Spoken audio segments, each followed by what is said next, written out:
be a really good matchup for specifically tank Gragas. With Grass, back when his sustain was a lot better, you could just completely stonewall the Renekton. He never really was able to get shove. I do imagine, though, looking at the damage profile for T1, this is going to be the full AP variety, so maybe a little bit play this aggressive. When the lanes are pushing and they are the ones dictating, as we see the Grubs now being started up as well, would be a really big boom, particularly for Faker that wants to use that pressure in the side lane. Going to be a Drake for Grubs trade. I do think an early Drake for Gen G is great because obviously looking at the composition, the Renekton is going to lose a lot of value as the game goes on, but Sylas and Ziggs most certainly will not. Yep. And, ooh, Cask. Very close to being able to steal that one away. They're going to go to wave T1 here. Yeah, it's at least 4, but I think it's the vision almost guaranteed to be 6. So 5 are going to be going down here at least. Here for T1, no vision up and available at all as Pays can throw a Mega Inferno Bomb if he would like to, but looks like T1 are just going to cut their losses. 5 Grubs is pretty good. Canyon going to be able to grab this 6th, potentially. Owner a little bit far away as now could just be a team fight in. Pays doesn't actually get over the wall with that satchel. Could be an important start to this fight as Chovy's teleported in. That's going to be the Grub going down, but can they win the fight? Impale comes in, kept into the sweet spot, but the barrel is so good. Still, it's going to be Chovy picking up first. Hard this champion can snowball when he does get a lead. He's able to very consistently force plays with his catch potential. As a trade for turrets. Well, it's going to be 5 Grubs, so T1 do have a fair bit, but Gen G, I think they're going to be able to cut this one down. Gumushi also in trouble there as a Solar Flare does get cleansed. Gumushi going to be able to make his way out. I believe that was Gen G taking it first. So Owner completely on vision right now as Chovy with the Fate sealed, now stolen away or hijacked here as that's a Solar Flare. It's going to connect. Great Impale as well, and I think Carrier was there for a second, but now he is just gone. So the Herald goes to Gen G. They'll take a kill as well, and now Chovy looking for more as Faker just going to pop back to his Soul Zeus. I think his flash was forced in one of the earlier plays we saw. Didn't actually happen on screen. I think maybe when they were looking for the catch on Guma, but he was positioning so safely. There was no way to get on top of the Ziggs. Well, now it's just Canyon and Chovy up here towards the top side of the map. 4 members of T1 in the area looking to try and push down this turret. They really want to take their second to even out the map state as far as these structures, and a teleport to come in from Pays just to make sure that they don't lose it. See, Gen G are playing with their advantage. Said 5 minutes ago, T1's going to get this topside turret, so they're going to equalize it a little bit, but is still 1.5. Annoying because stupid Yordle. You're trying to cross map the best that you can, and it constantly gets interrupted. Trading objectives everywhere as Arrow is looking to connect Handshake straight into it here. And I don't think this Leona is going to last very long. That is going to be T1's first kill. They're holding onto it as best they can. Faker delivered that one. Gen G will have to keep track of, especially after their experience against FlyQuest. Well, Canyon, he's dashing on over. Faker able to dash back whenever he would like to, but straight into the Impale. Another Solar Flare's going to lock down Faker, and he is likely to die. The bailout not going to work. And Chovy, yeah, he stopwatches, but now he's looking for even more. Zeus not going to get stunned up here as Keen didn't have that off cooldown just yet. Pressure. Yep, it's Chovy that's going to make his way over there first. Spotted by a T1 ward, as we can see. And there's the Mega Inferno Bomb just to guarantee that they know exactly what's going on. Teleport comes in, and yeah, there is no smite anywhere near this pit. Chovy, can you actually stop something from happening here? As it's going to be Owner that locks this one down. Ulti from Faker finds 2. He's out of there immediately. Keen's able to try and chop them up. And there goes Owner, but they'll trade that any day of the week. They have the Baron buff as Carrier, able to get the handshake beautifully. His position, amazing. As Lehens is in so much trouble, Zay's going to pick it up with a body slam, and Pays is slowed down as well. They're being separated and destroyed as T1 just... No, it wasn't. This is why I was a little surprised by the Sylas pick, because you kind of don't beat Yone in lane, and then that tower's going to fall. Gen G in game 1, slowly losing more and more control over the game. 3K gold lead now for T1, even though the first minute or so, the Baron, they weren't able to find anything. It's the setup afterwards. This team has perfected these Baron plays. Canyon! Arrow going to connect. Canyon delivered. He finds an Impale, but he has no friends. The inner turret goes down. Hostile takeover to deliver Lehens as Keen with the dominance just trying to distract him. In goes Lehens, trying to take them away from his inhibitor turret. But he's going to be separated from his body. And that's going to be... Gen G gonna try and go for a Hail Mary here. Yep, Chovy's got a cask at the ready. It is gonna be Owner denying that soul, and now T1 starting off the fight. Can Gen G actually find an angle as hostile takeover comes in? Carrier, he's tried to bail himself out, and it's going to work for now. The Impale is good. They take down Carrier, but can they deal with the carries? That's the question. Chovy starting to pop up, and so is Gumushi. Chovy's cut down. More arrows into his back, and he knows that it's done. Flashing forward. It's a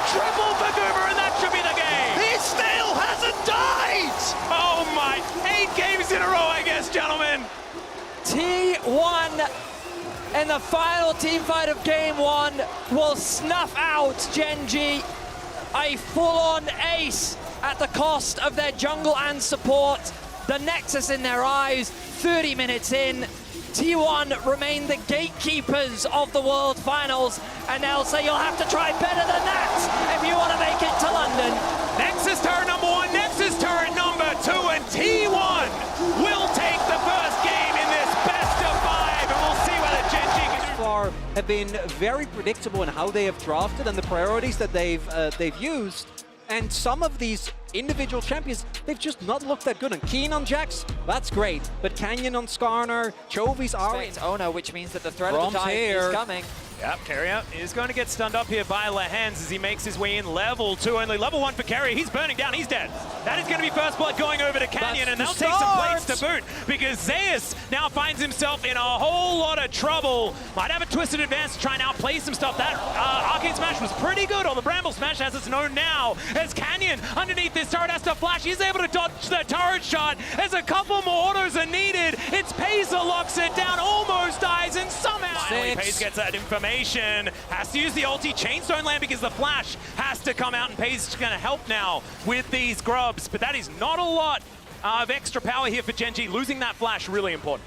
Paze staying alive is crucial there. Otherwise, if they get that kill, T1 can then immediately collapse. You saw the rest of the members actually making their way over, but instead it's a big win for Gen.G. They get the grubs, and as mentioned, the Maokai is always going to have a lot of impact as Faker. Yeah, could be in some trouble here as Lehens moving on over, finds a shattering strike.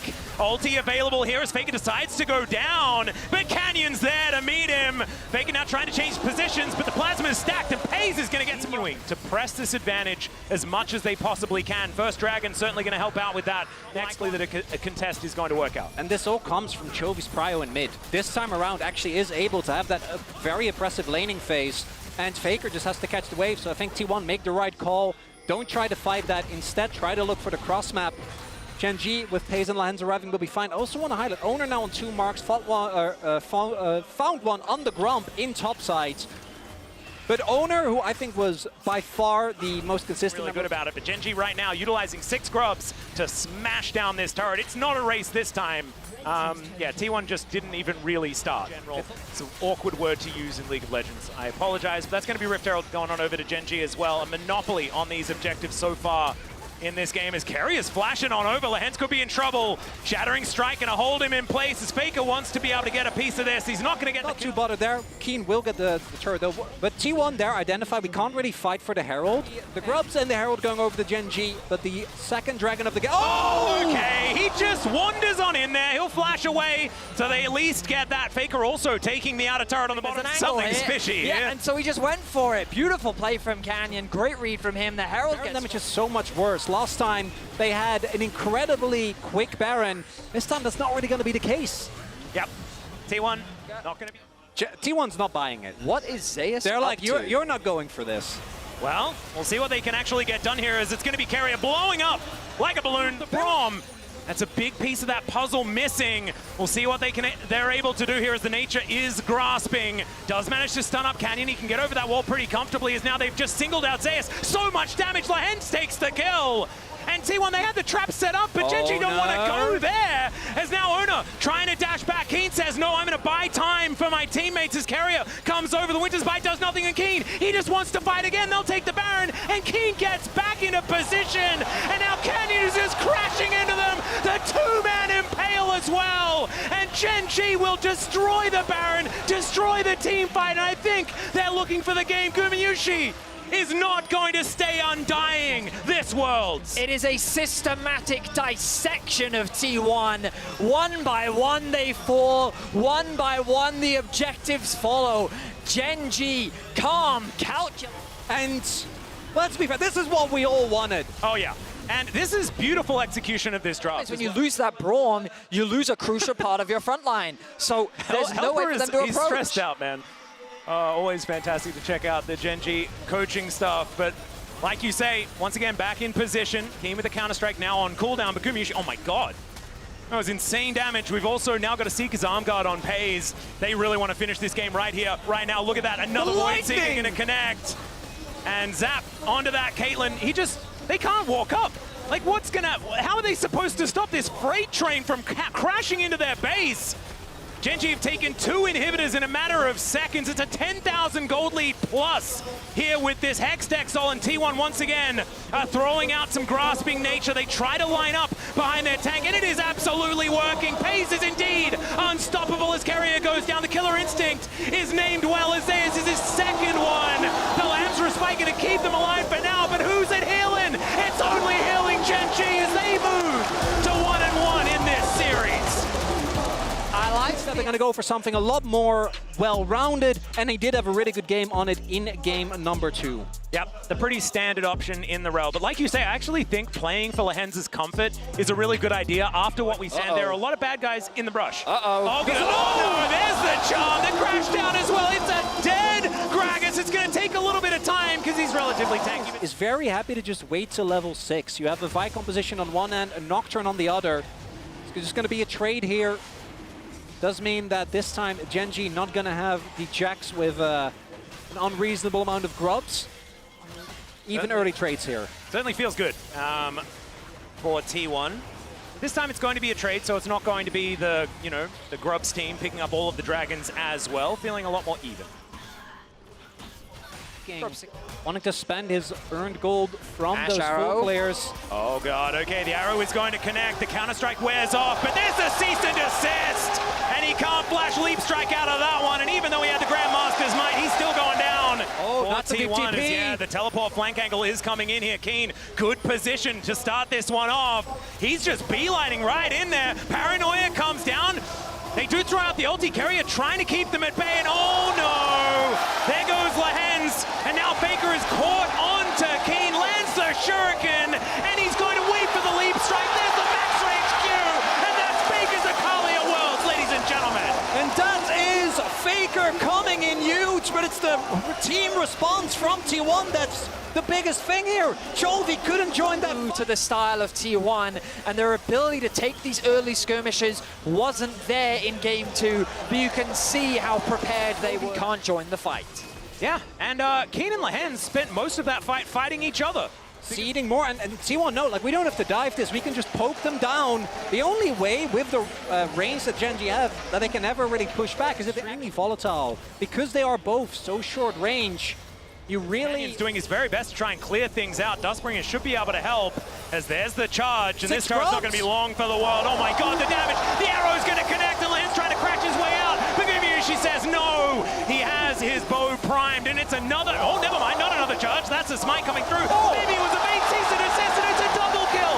He's able to get the arcane ship, but just barely clipped by the hostile takeover. And Gen.G cannot do anything this game. I mean, it's just a beatdown from T1. If game 2 is... Oh god, okay, there's going to be 5 people towards this top side of the map as Paze looking to try and get on in there. Another cast. Keen is just being thrown around by it like a ragdoll, and it's another kill for Gumayushi as a result. Real. And coming into this series, they'd only played on blue side 1 time. This is the 3rd time they've been on blue side this whole game. So that'd be super. T1, when they are playing a comp that feels like it fits them, versus the T1 that gives Gen.G the opportunity to get to the point where these gold leads matters less, right? When you have the 2 items on pace, when Chovy can get to a next item, as oh boy. Yep, it's going to continue not being very possible to be able to make those advantages happen. And if Faker gets into the Shroud, Zay's going to fall off the kill, and now Faker is looking to try and get in there for more. Dashing after Canyon and Keen here. It is just Faker at the moment, but now you can see they make their way in. The Paranoia comes down. Decent little utilization of the Counter-Strike, but Faker's going to get another kill. Hostile takeover means Keen is dead at the same time, and Paze almost hit by that handshake. It's just a beauty to watch as we're straight into it once again. Magnus Storm going to come down. This could be a pick as Carrier. Actually more tanky than we might have expected. He gets bailed out as well as Faker gets another one. Make it to his owner. Is in on the action still. He's going to go down. The cast just to remove Paze, and Gumayushi is on a rampage. Keen is on the... Didn't have a lot of information. Red buff is the prize that they're looking for, but it's going to get reset, and it looks like Owner should be able to take control of it. Into the Shroud goes Faker, is now Paranoia. They think they might have them where they want them, as over the wall goes Chovy. He's got the flank angle, and they take down Guma to start off the fight, but it has to be paid for. Respite, but T1 still have a very tight clutch on this game. Yeah, Faker actually looking for Chovy here as he gets into the Shroud. The rest of T1 now moving up. The arrow not going to connect. as Genji are now looking to back away. Now it's Zeus' turn to start. He holds his nerve, doesn't get dissuaded, still has his ulti available, but the problem is all Very difficult for Genji to get down there as Lahen's trying to set a trap here for anyone who unwittingly moves towards his top side. The Drake will just be taken here, evening out that count 2 for 2, but unbeatable. Shattering Strike going to get a fair bit of value here, but Lahen's still in a whole lot of trouble as Faker looking for them. Still dashing forward as the paranoia does come down. The stun is gorgeous. The execution is perfect, and now forcing their hand. And what felt like a beatdown earlier, it felt like that really crazy. Like in your waters?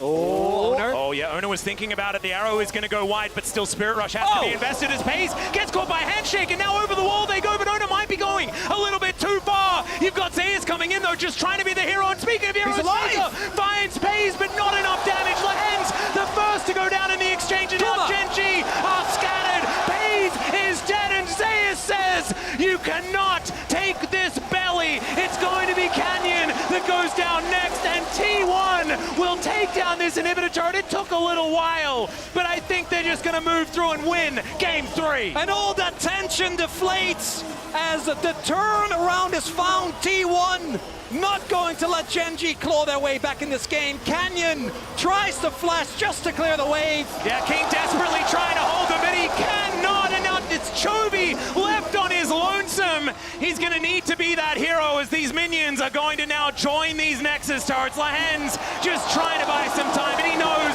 that this game is over. Chovy just trying to get back to his fountain.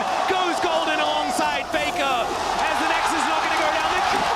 The perfect execution of T1 in this game exemplified. That would certainly be... Oh, okay, it's a pike angle. It's a pike angle. It's always a pike angle. For Carrier it is. Those bone skewers are targeted for this guy. Watching that series blew my mind. Vadius, I'm so glad that you had your finger on the pulse there. We talked about it on the way here, didn't we, Atlas? Yeah. Where like the mobility and how like in the meta it feels it can be difficult to play, but in a position like this. Yeah, Faker looking for Canyon, trying to find that opportunity, scaring him with where the shot might go. Point blank, the charge, the stun, but the knockback with the buster shot is not enough.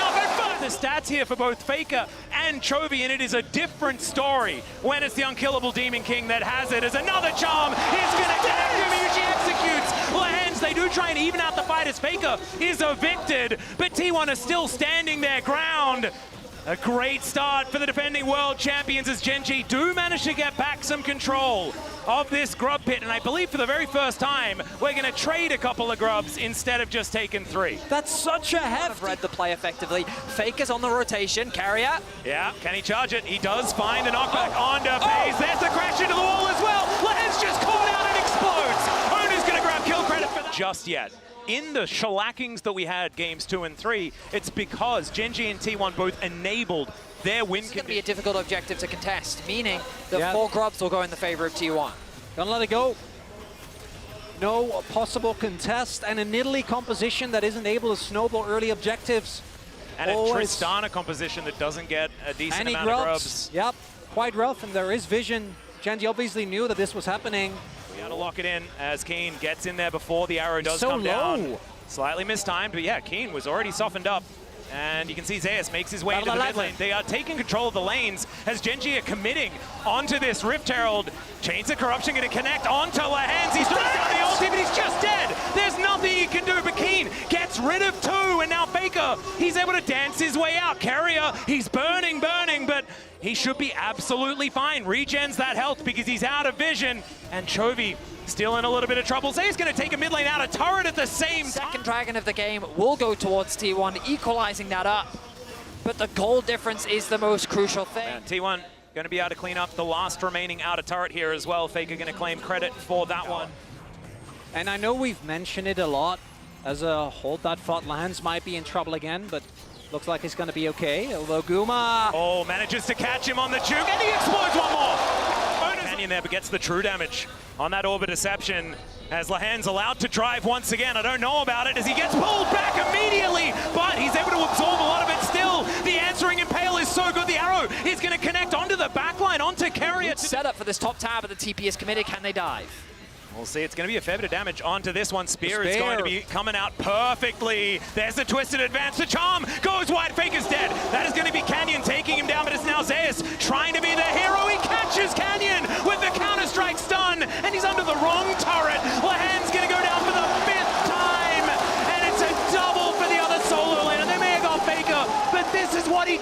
Genji baits them in. They're just TPing to mid to try and get something in return. Genji just wanted the tower. Faker TP's in. They sit there and say to themselves, this should be an easy pick. His ulti wasn't off cooldown, but the collapse was crucial. Genji, I don't think you can do this, Dragon. They're going to start it, but the collapse... For this lethality, Varus. T1 really just have Genji exactly where they want them. This is such a change from what we saw in this exact... Still looking pretty rough. I mean, worlds aside, the fact that T1 is even getting revenge. Now on cooldown for a little while as T1 look to set up a 5-man siege on this inner turret. At 23 minutes, sieging is quite difficult unless the Bone Skewer comes through. The arrow is denied by the ulti from Keen, but now with only 2 stragglers here, Zeus will explode. It's Canyon that locks up the kill as Keen dives in once again. Pei's able to take down Carrier, but it's Gumayushi hands here. Ike so incredibly squishy. There's the teleport from Keen. The front line will arrive. Chains of Corruption do go wide. As now Lehens, he's chunked out just a little bit, but he's going to throw his life away for a good position in a team fight. Carrier on a flank angle. It is going to be Ona taking soul point, but can they win the fight? That's a phenomenal ultimate from Keen, and Pace is untouched. Still Carrier explodes, pops like a balloon. Zeus has the counter-strike, but he has no friends. Faker dives in to try and save him. The flash on Kirby, and it's a double kill. Pace now standing his ground. Gumayushi can't do anything, and Genji will ace. Baron is going to come through. Oh man, and look, he may not have got the Actually connect, even though Ono was able to land the ultimate. The top tower is now exposed as they turn their attention to mid to try and defend. T1 can bide their time. I just don't think they will. Yeah, Nature's Grasp going to cut out the arrow, connecting onto Ona. Chains of Corruption just to try and buy some space with the flash. Onto Faker, the knock-up, and he's dead. Pieces arrows follow him into the death chamber as the Impale is decent. Ona's still alive, he's so tanky, and it's Gumayushi taking matters into his own hands. The spears go wide and the coffee goes down. It's a double kill for the Skarner, and Chovy's still alive. There's a bit of damage, but he gets over the wall, flashes, but the Bone Skewer finds him. The shutdown for Goomer and T1. They want to go to London. And Genji trying to get the fight, but the death timers are too long. Oh, it's only Canyon versus the world here as T1 are taking down their first inhibitor of the game. They are not done yet. Nexus turrets stand between them and another final. He goes golden. He's holding onto the wave. He wants to take it down. He does. But another one is Conga lining in. Lehens, he knows he just has to move it away from these Nexus turrets. And he is able to stall out another teleport. Faker does come back.